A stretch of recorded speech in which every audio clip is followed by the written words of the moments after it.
সমস্ত আগের পরের জিন, সমস্ত আগের পরের ইনসান সবাই মিলে যদি একটা মাঠে এসে তাদের প্রয়োজন জানায়, হে রব আমার এই লাগবে, এই সবাইকে আল্লাহ ততটুকুন দিবে, মা নাকাসা যালিকা মিম্মা ইনদি ইল্লা কামা ইয়ানকুসুল মিখরাতু ওয়া ইদা উদখিলাল বাহরা। সকলের চাহিদা পূরণ করার পরে আমার ধনভাণ্ডার থেকে এতটুকুন কমে যাবে, মহাসাগরে একটা সূচ ডুবিয়ে দিলে যতটা কমে যায়। এখানে বলা হয়েছে বিশাল, আচ্ছা বঙ্গোপসাগরে যদি একটা সুই ফেলে দেওয়া হয়, এই বঙ্গোপসাগরকে টের পাবে আমার মাঝে একটা সুই পড়েছে? টের পাবে। তার মানে ধনভাণ্ডারের কোনো কমতি হবে না, কমবে না, কমবে না। ভারতে যদি রুদ্র ওঠা বন্ধ হয়ে যায়, ভারতের মাটি যদি তামা হয়ে যায়, পেঁয়াজ রসুন হবে কোথায়? সমস্ত গাছগাছালি যদি অগ্নি হাওয়ায়, এই যেটা নিউ ইয়র্কে লেগেছিল আমেরিকাতে, এইরকম আগুনে যদি পৃথিবীর ফলের গাছগুলি যদি পুড়ে যায়, তাহলে ফলগুলি সাপ্লাই হবে কিভাবে? মাটি যদি তামা হয়ে যায়, রসুন পেঁয়াজ ধান ভুট্টা গম এইগুলি হবে কোথায়? কোনো কিছুই তো হবে না।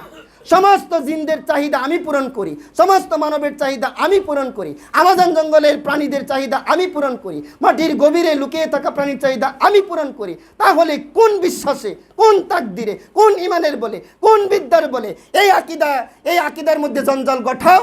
আকিদা পরিষ্কার হয় নাই। তুমি মাস্টার্স পাস করতে পারো, তুমি বুঝো নাই ওহির ব্যাপারগুলি, তুমি এমএ পাস করতে পারো, বুঝো নাই তুমি ইসলামের জিনিসগুলি, তুমি ডক্টরেট ডিগ্রি অর্জন করতে পারো, তুমি এই ব্যাপারে কোনোদিন মাথা খাটাও নাই, তুমি ভার্সিটির চ্যান্সেলর হতে পারো, কোনোদিন ইয়্যাকা না'বুদু ওয়া ইয়্যাকা নাস্তাইন এই পয়েন্টে আসতে পারো নাই। এই পয়েন্টে নতুন করে শপথ গ্রহণ করে, ইমানকে বুঝে শুনে এনে, ইলমকে প্রয়োগ করে আবার সলাতের মাধ্যমে এই ঘোষণা এই ইমানদার গোষ্ঠীকে দিতে হবে, ইয়্যাকা না'বুদু ওয়া ইয়্যাকা নাস্তাইন। তখনই এই পৃথিবীতে আলোর সুবাতাস বইবে, এর আগে নয়। কথা কোন ঠিক কিনা? বুঝতে হবে। আওয়ামী লীগ সাহেবরা বুঝতে হবে, বিএনপি সাহেবরা বুঝতে হবে, জাতীয় পার্টির লোকেরা বুঝতে হবে। হয়তো ইসলামের পয়েন্টে থেকে ইসলামের দালালি করতে হবে, হয়তো ইসলামের পয়েন্টে থেকে এই জমিনে ইসলাম বাস্তবায়নের কাজ করতে হবে, নতুবা রাজনৈতিক মঞ্চে ব্রিফিং করে সাংবাদিকদের সামনে বলে দিতে হবে আমরা ইসলাম মানি না, বাস তোমাদেরকে আমরা কাফের মনে করব। আর যদি বলো আমরা ইসলাম মানি, তাহলে ইসলাম যেভাবে চলতে বলেছে, ইসলাম যা করতে বলেছে তাই করতে হবে।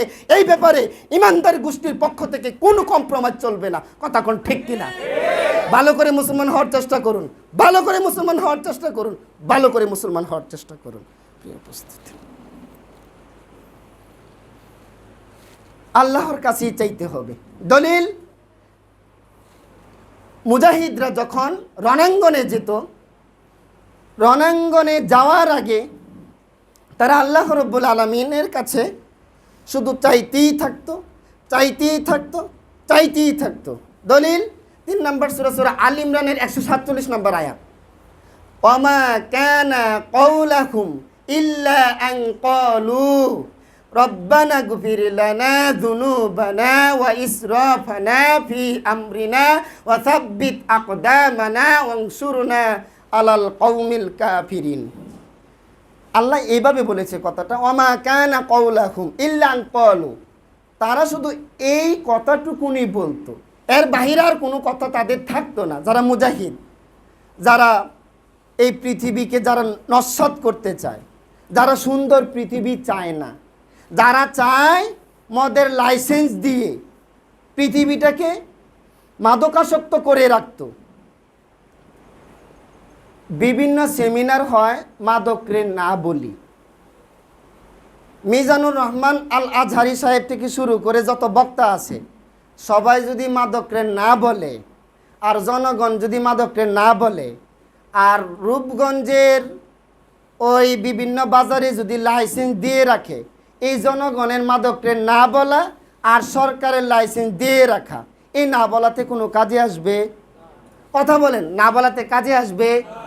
এই দিকটা র্যাব তৈরি করে যারা মাদকের ব্যবসা করে তাদেরকে ধরার জন্য, অন্য দিকটা আবার লাইসেন্স দিয়ে বলে এই যে একটা কাগজ আছে এটা দেখালে হিরোইন কিনতে পারবে, ফেন্সিডিল কিনতে পারবে, ইয়াবা কিনতে পারবে, টোবাক্কো কিনতে পারবে, গাঁজা আদান প্রদান হবে। আচ্ছা